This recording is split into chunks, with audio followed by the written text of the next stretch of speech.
Cooking Up a Storm, sponsored by West Virginia Northern Community College Culinary Arts Program.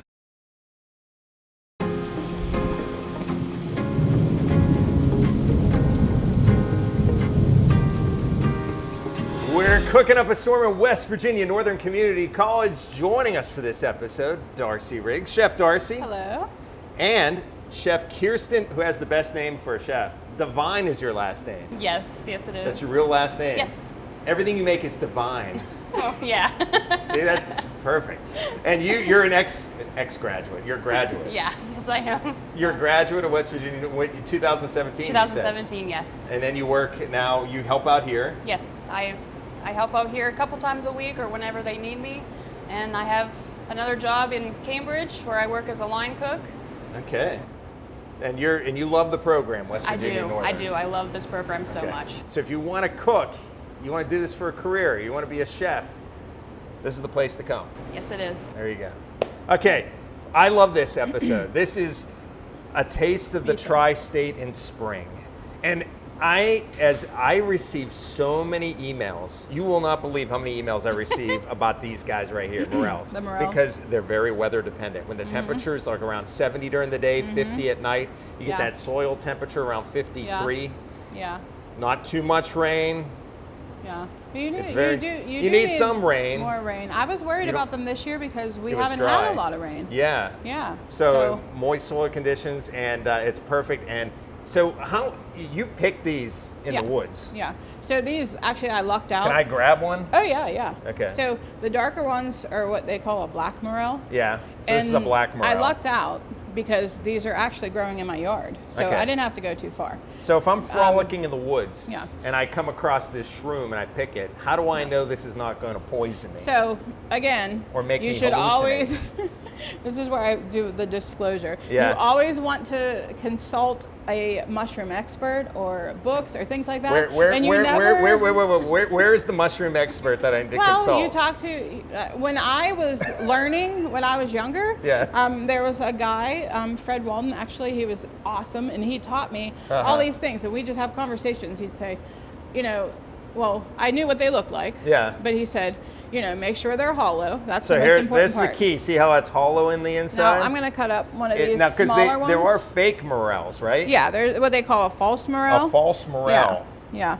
So I'll cut this one because it was a little... I hate when you have false morel. I do too.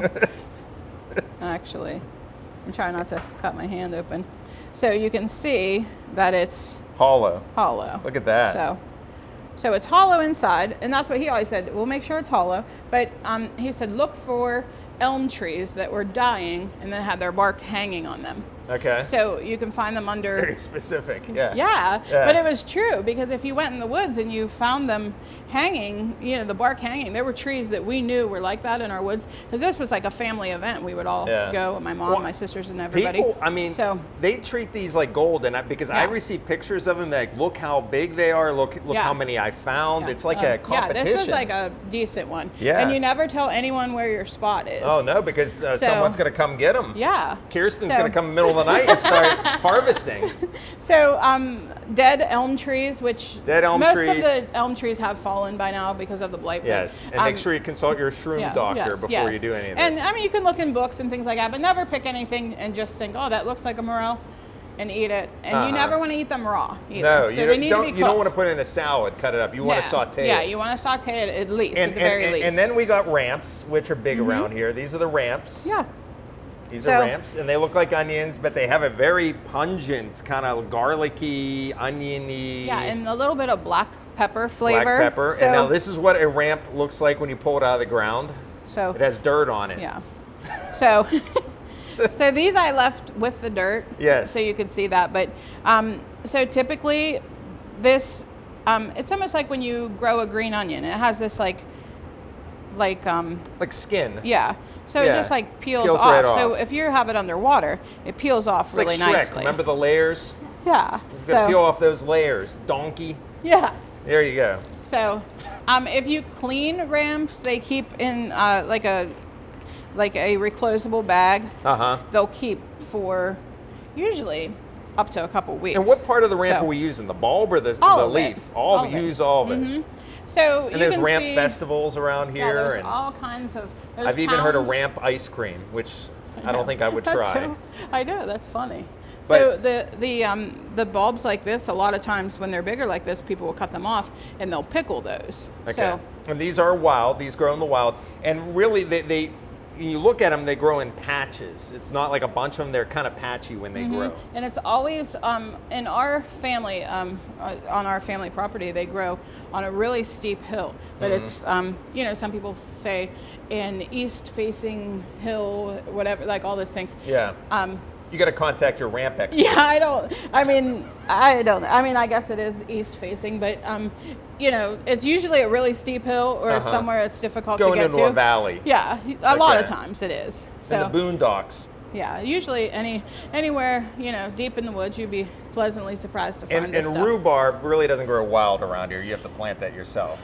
You do. Okay. And this is it what grows, rhubarb it comes looks in the spring. That's looks one of my like red favorite. Celery almost. Yeah, but add a lot of sugar and it turns out I whipped into a up this wonderful dessert. rustic rhubarb strawberry tarts. Yeah, so it's really nice. While we were setting up, I thought I'd make this. And by the way, if you want the recipe for any of these, we're going to include it in the comment section. So check that out on our YouTube page, and you can get the recipe because this looks divine. And also while I was waiting for everyone to get ready and set things up, I decided to whip up some crepes for this locally grown or locally harvested. Locally harvested. Harvested, West produced Virginia West Virginia maple syrup. So there's nothing, I tell you, maple syrup, you go to the grocery store and you get that maple syrup, it's like full of just bad stuff. Yeah. You get real maple syrup, it's 100% better. And you can use less.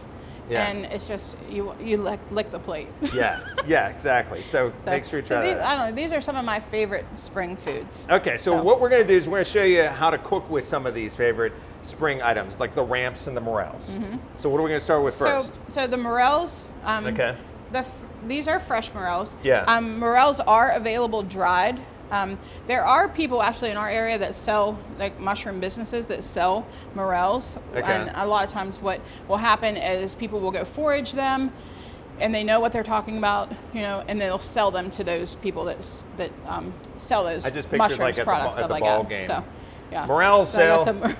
Morels, who needs your morels morels? in my car? Yeah. So trunk of your car. $40 a pound, maybe even upwards of more. Really? Even ramps, yeah. Like the last time I checked on a price of fresh ramps, it was about $40 a pound. No wonder you don't tell people where your tree with morels are. I know. $40 a pound. Yeah.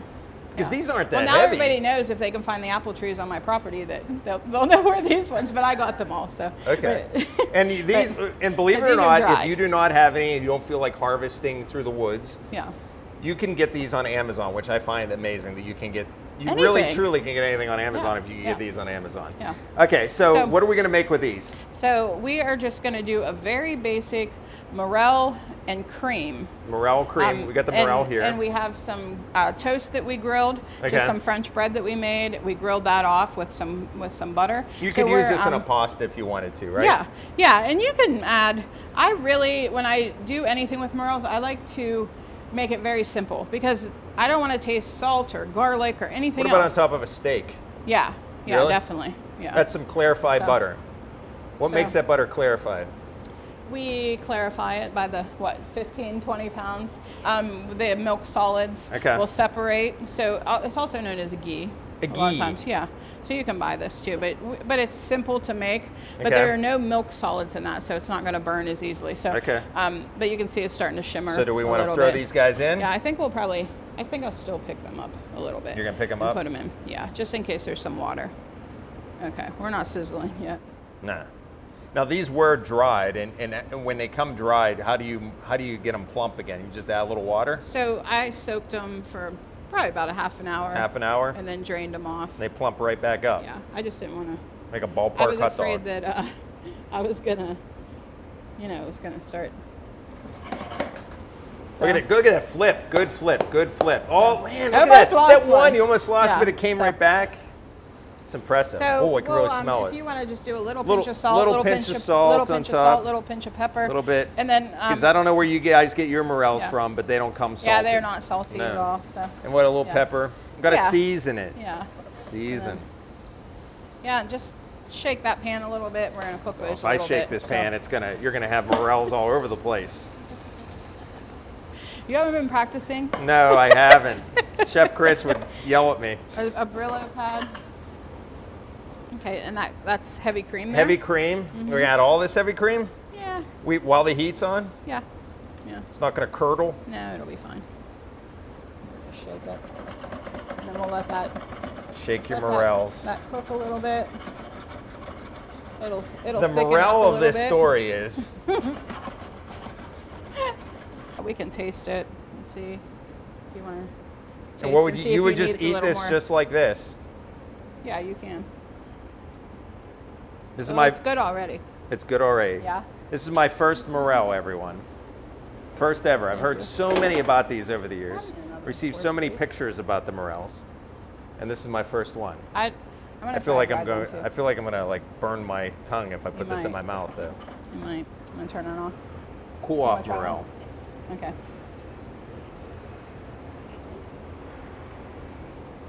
A little what? I'm afraid a little bit of salt, but I think we'll salt it after. You sure that's not poisonous? I'm sure. We'll find out. Just kidding. Just kidding. So. Oh, those are good. How would you? They're almost like an oyster mushroom, right? Similar. Similar. All these wild mushrooms kind of have the similar flavors. So this is very simple. You just put it on top of some toast. And I'd probably add a little bit more cream once that evaporates, but we're gonna go with this. Yeah, you get the idea. Yeah. So. But looks good. I'd say we put a little salt and pepper on top. A little more salt. Yeah. A little appetizer, right? Yeah. Oh, I do feel, is that the pepper I'm tasting, or is that just, are they naturally peppery? No, it might probably be the just pepper. the pepper. Yeah. Okay. Beautiful. So just something very simple. And of course, I'd probably put something, maybe chopped chives or something maybe, but I really don't like a lot to, but you don't want a to lot take of things away, to compete from that, for that flavor. Yeah. So, yeah. Well, I've been told I'm a fun guy, so you are going to ramp it up another notch. And you are going to make this a gnocchi, because that's like the potato. And you got the bacon. Is that bacon or pancetta? It's pancetta. So pancetta. We're going to elevate that a little bit. And then you got some crazy stuff over there, some funky something. So we have ramps, and we have pickled redbud that we'll finish. So redbud is the purpley tree that you see growing. Yeah, magnolias. The you can eat those too. You can. Yeah, I've never eaten them, but. I tell you what, I'm just going to go home and eat through my neighborhood. Hey, why not, What about tulips? Yep. You ever eaten a tulip? I feel like you can't you? Deer eat tulips all the time. Hostas are very popular in some cultures. Yeah. Pansies, you can eat those. What's that? Pansies you can eat. Pansies? Mm-hmm. You call me a pansy. You can eat the bottoms dandelions. of you can eat dandelions as a salad. You can also with the flowers you can batter them and fry them. I've heard people do that. Oh, with the zucchini you could do that. A lot of people do. Oh yeah. Yeah, with the That's flowering. One of my favorite things. Yeah. Okay. That's one of my favorite things this to is eat. really going al naturel here today. Yeah, you could literally, if you know your stuff and you study it, like you could literally live off of the land, which is pretty cool. So this is the pancetta. That's what we used to do before Amazon. Yeah. In grocery stores. Yeah.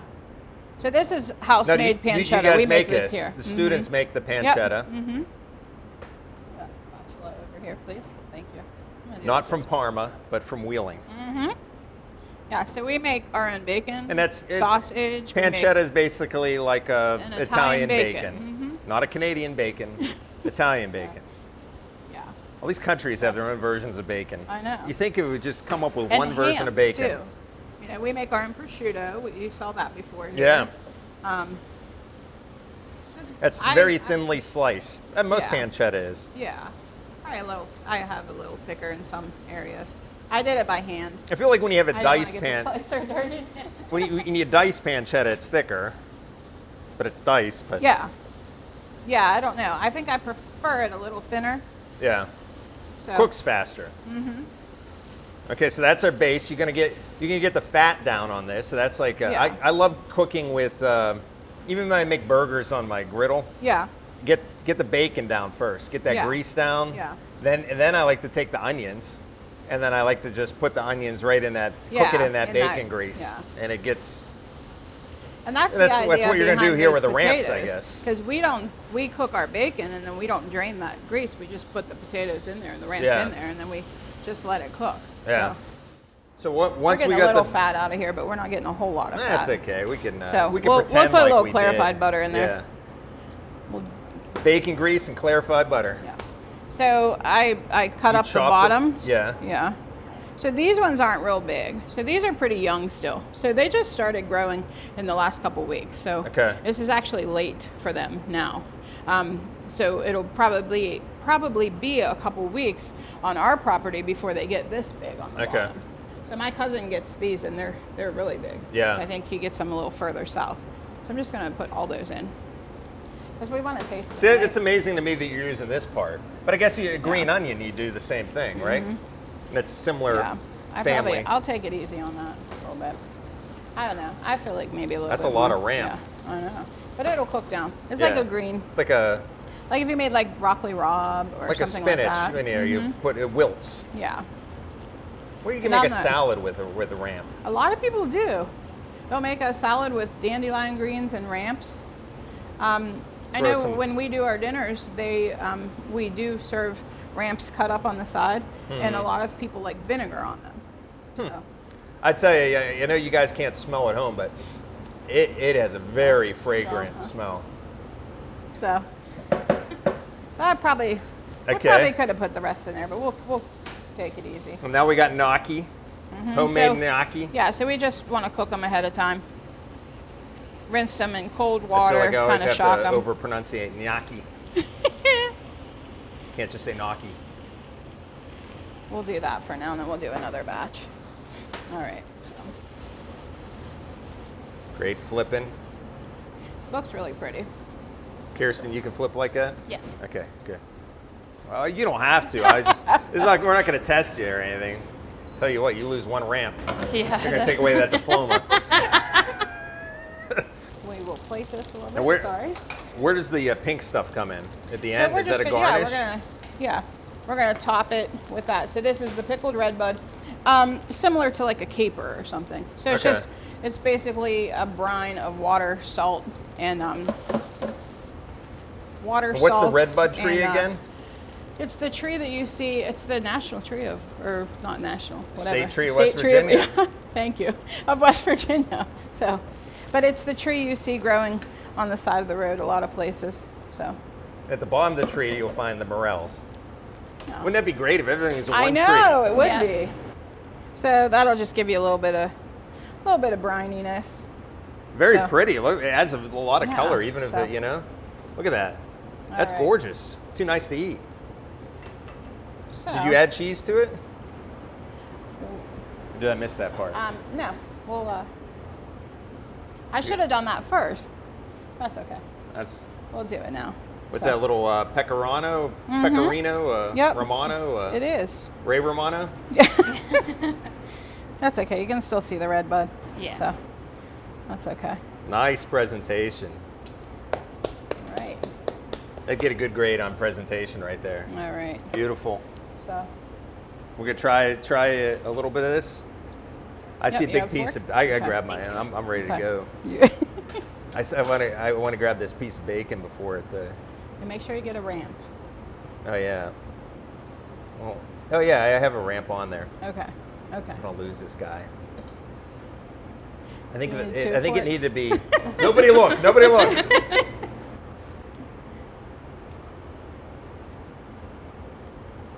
Perfect bite. I need 2 gnocchi. You know what's crazy is the ramp has a pungent smell, but I don't taste it as much as I smell it. No, it's more subtle. I feel like when you cook them, they have, you can still tell that it's there, but it almost even the root part almost sweetens a little bit. It's weird. So like how you cook an onion, you caramelize an onion, and some of those natural sugars come out. I feel like it might be the same. I don't know. Yeah, because we definitely smell it's a very pungent smell, but it's not, it doesn't have that pungent taste. When you know, I mean, I could have put more, probably, but then you just kind of want a hint of that anyway. So you know, so I think we're good. I mean, anything else we want to cook here while we're at it? I think we got it all covered. Yeah, we covered just about everything. Well, thank you, Chef Darcy. Thank you, Kirsten, for helping out too. And thanks for telling everyone that West Virginia Northern Community College is a great place a great culinary program. Great school in general for other things, but culinary, that's why we're here. And great. I love it. I love it. Go pick those morels, those ramps, and make some rhubarb. Yeah, so this was lots of exciting things coming up. A fun time with a fun guy. Till next time, we'll see you on Cooking Up a Storm. I was the first in my family to go to college. I was looking to switch careers. I wanted the highest quality, but most affordable option for a degree. No matter where you are in life, West Virginia Northern Community College can make your dream of a college degree a reality. With over half of our students being first-generation college students and free tuition for many programs, Northern is the right choice for you. I can go to college. West Virginia Northern Community College. You belong here. Cooking Up a Storm, sponsored by West Virginia Northern Community College Culinary Arts Program.